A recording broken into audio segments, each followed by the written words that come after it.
What if I told you Iran is not trying to win this war?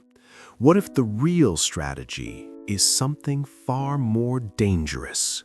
Most people think wars are simple.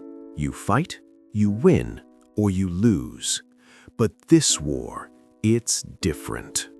While powerful nations rely on airstrikes, technology, and speed, Iran is playing a completely different game. A game of time, pressure, and survival. Experts say Iran's goal is not battlefield victory, but to make the war so costly that no one can afford to continue. Iran's strategy is built on three hidden pillars.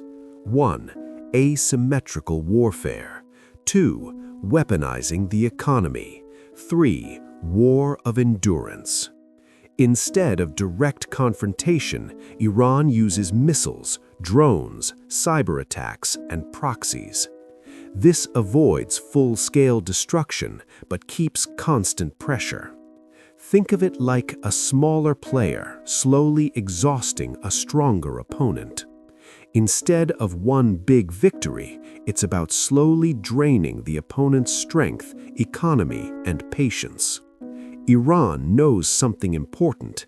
It doesn't need to defeat its enemy, it just needs to last longer. This is called a war of attrition. Small escalations, then pauses, just enough to keep tension high, but not enough to trigger total destruction. This is called calibrated aggression, pushing limits without crossing the line.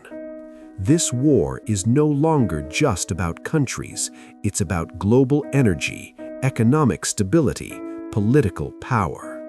Recent reports show the conflict is already shaking global markets and energy supply chains. And here's the scary part. The longer the war continues, the more unstable the world becomes. So here's the real question. What if Iran doesn't need to win? In this war, victory isn't about who stands last on the battlefield. It's about who breaks first.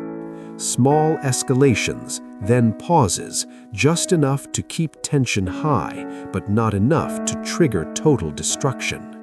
This is called calibrated aggression, pushing limits without crossing the line. The truth is, the real battlefield isn't the land, it's time, patience, and resilience. In this war, the winner is not the strongest, but the one who can endure the longest.